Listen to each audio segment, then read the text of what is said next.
¿Quién abrió el mar sino Dios? ¿Queda claro? Y no es que le parezca mejor a Dios ni nada. Y No. tampoco influye que uno le ruegue, ¿no? Que lo haga cambiar. ¿No influye en qué? ¿En Dios? Ayúdame. No. En Dios no. O sea, él ya tiene su decreto. Ya tiene su decreto. Pero ¿por qué oramos entonces? Exacto. Es lo que de repente para sentir su presencia y para que Él sienta la nuestra. Él sentirla no. Nosotros sentir su presencia sí, aunque no debe de ser nuestra guía, la sensación. Sí. O sea... Pues hay un versículo bíblico que dice, clama a mí, yo te responderé. Tal vez nosotros oramos para que Dios responda a nuestras peticiones. Yo mucho lo entiendo así como que enséñame dónde está el camino, ayúdame a encontrar la luz. Claro. Sí, o sea, pero dame cuenta. Es que ese es el chiste. Sí. O sea, a ver, 2 ejemplos. Moisés. De repente, el pueblo está pecando terriblemente, se rebela, ¿y qué le dice Dios a Moisés? Voy a acabar con este pueblo y te voy a levantar otro pueblo para que tú lo guíes a la tierra prometida. ¿Y qué es lo que hace Moisés? Moisés ora y le dice, no, Señor, por favor, no.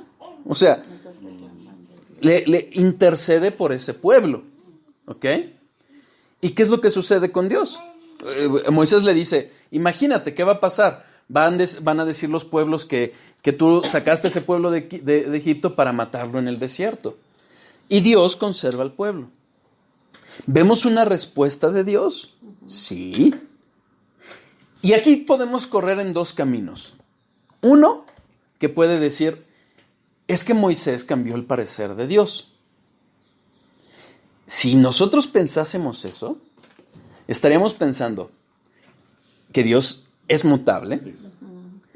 No solo eso, que Moisés, la criatura, era mejor que Dios. Que le hizo entender algo, que le hizo ver la razón. Y obviamente esa no es la respuesta. ¿Qué es lo que estaba pasando? Dios estaba probando el corazón de Moisés. Pero entonces, ¿cómo es que hubo un cambio en la respuesta? Porque Dios no solo decreta los fines, decreta también los medios. El otro ejemplo es en Jeremías, cuando Dios está anunciando, el pueblo está en el exilio y les está anunciando que va a haber un momento en que van a regresar. Va a pasar cierto tiempo, acuérdense, Daniel lee la palabra y dice, ya pasaron los 70 días, vamos a orar. Y es lo que está diciendo Dios, van a regresar y como lo van a ver, ¿qué van a empezar a hacer? Van a empezar a orar. Y yo les voy a responder. Entonces Dios está decretando los medios. Finalmente la oración no deja de ser un misterio. Porque también si oramos en el Espíritu, es porque somos movidos por Dios. Pero finalmente Dios, lo que nos muestra la Biblia es que Él decreta lo que va a pasar y decreta cómo va a pasar. Hablamos de la predestinación en su momento, ¿recuerdan? Y por ende de la elección. Y no obstante, nosotros predicamos la palabra y evangelizamos. ¿Por qué? Si Dios de todas formas va a llevar a sus ovejas a su redil. Porque Dios decretó que la predicación, la locura de la predicación, iba a ser el medio por el cual sus ovejas iban a escuchar su voz. Decreta los medios y los fines. Y es nuestra responsabilidad ejercer los medios. Y por ende, es nuestra responsabilidad cuando no los ejercemos. ¿Ok? Pero, por ejemplo, si alguien está enfermo, Ajá. y oras por su sanidad, Sí. pero la voluntad de Dios es que no se sane. Ajá. Entonces, pues qué, o sea, ¿de qué sirve que yo orara? Ah, ok, esa es otra. Otra de las cosas por las cuales oramos, otra de las cosas por las que nosotros oramos, es que Dios no va a cambiar su parecer. Dios no va a cambiar de lo que ya decretó la realidad. Pero algo que sí va a cambiar a través de la oración es nuestro corazón. Ahorita Edith preguntaba, hay una persona enferma, yo oro por ella y no es la voluntad de Dios que sane, entonces ¿por qué oro? Porque en esa oración vamos a tener dos formas de orar. Podemos orar como Celine Di Clario por Julio Melgar, que dijo no aceptaremos un no por respuesta, que es una forma absurda, herética, totalmente rebelde y soberbia de orar. O decir, Señor, yo veo la aflicción de esta persona, si es tu voluntad, sánalo, pero que no se haga tu voluntad sino la mía. Y en ese proceso, si yo lo estoy haciendo de corazón, yo voy a descansar en la bondad, en la soberanía, en la misericordia, en la justicia y en todos los atributos de Dios para aceptar su voluntad. ¿Qué va a cambiar o cuál es la diferencia? ¿Va a sanar o no va a sanar según la voluntad de Dios? Pero la diferencia va a ser mi corazón, si va a ser un corazón dispuesto o no dispuesto a aceptar la respuesta que ya había dado Dios. ¿Queda claro? Cómo lo tomes, qué percepción tengas. Claro. Cómo aceptes lo que te va pasando, si es con la apertura, sabiendo que Dios te lo está dando por algo o no. Mira, les voy a poner un ejemplo. Ahorita, hace rato que empezaron hablando de la secta, de donde Dios nos sacó por su misericordia. Una de las cosas que te hacían como que sentir culpable es que si alguien se perdía, es porque te había faltado o más dedicación, o más oración, o la forma correcta en que le predicaste. ¿Somos responsables de algunas cosas? Sí. O sea, no es lo mismo decir, oye, hereje, conviértete, ¿no? A hablarle con amor.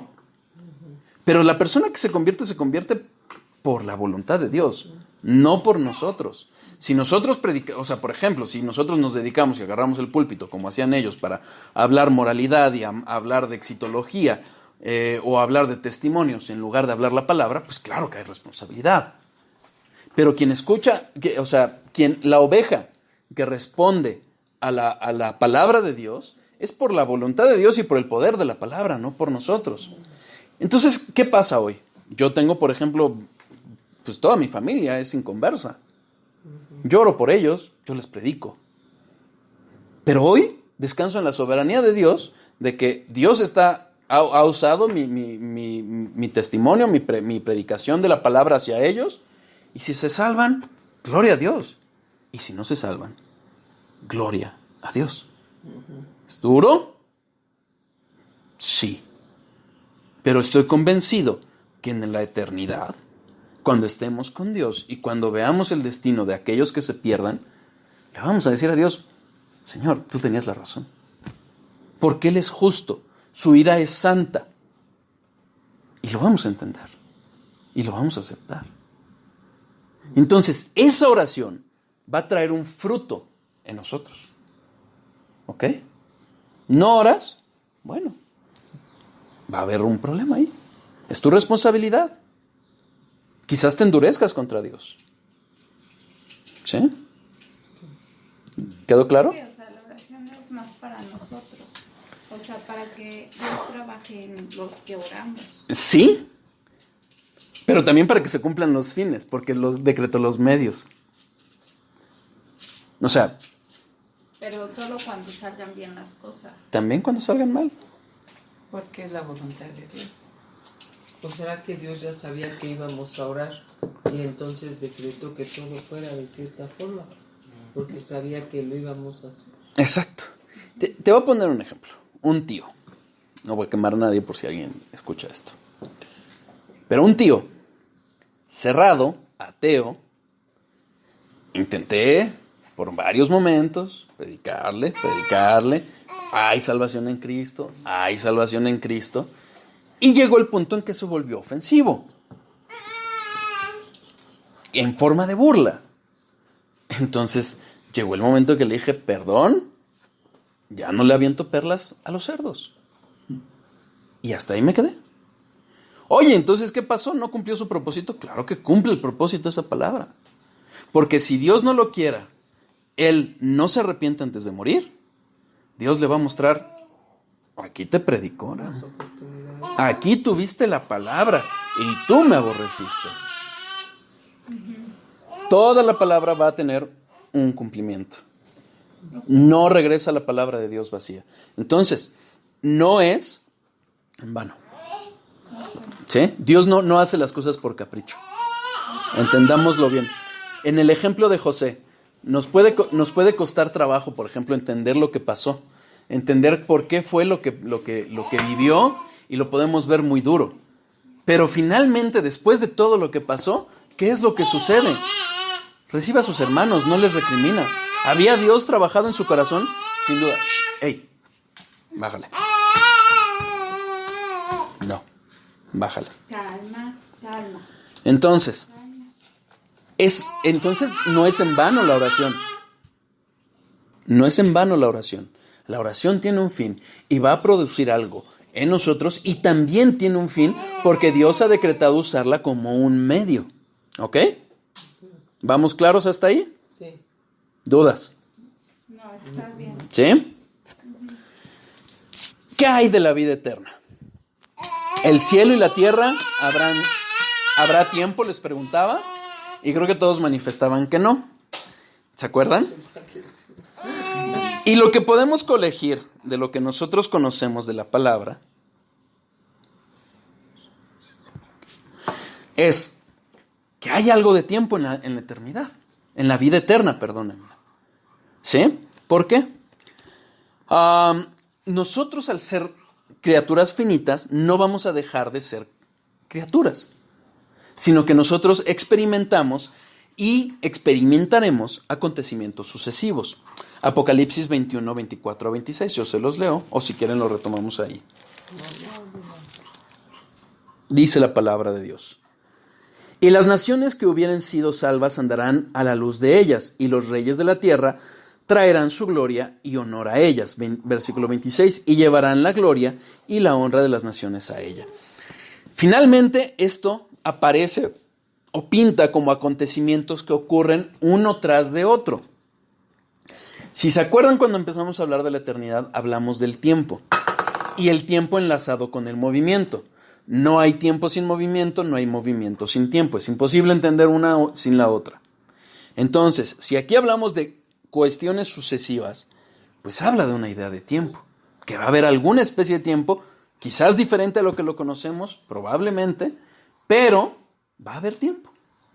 Así lo indica por lo menos. Apocalipsis 22, 2. En medio de la calle de la ciudad, y a uno y otro lado del río, estaba el árbol de la vida, que produce 12 frutos, dando cada mes su fruto, y las hojas del árbol eran para la sanidad de las naciones. Habla de cada mes. ¿Qué podemos ver nosotros? Pues pareciera un paso regular. ¿Lo podemos afirmar con toda certeza? No, sabemos que Apocalipsis maneja un lenguaje figurativo, pero sí habla de una sucesión de tiempo. ¿Ok? Experimentaremos sucesión de momentos que nunca terminan, y ese es el punto de lo que vemos, y ese es el punto de hablar de vida eterna. Fíjense el versículo 5. No habrá allí más noche, y no tiene necesidad de luz de lámpara, ni de luz de sol, porque Dios el Señor los iluminará y reinará por los siglos de los siglos. ¿Qué está diciendo ahí? Justamente que no va a tener fin. ¿Se acuerdan cuando hablamos de los siglos de los siglos? Ok, es eso lo que estamos viendo. Va a ser una sucesión que no va a tener terminación. A eso se refiere estos versículos. ¿Queda claro? Queda ahí el repaso del estudio anterior, exacto. Entonces, vamos a hablar de las consecuencias de la eternidad. Dice Tozer.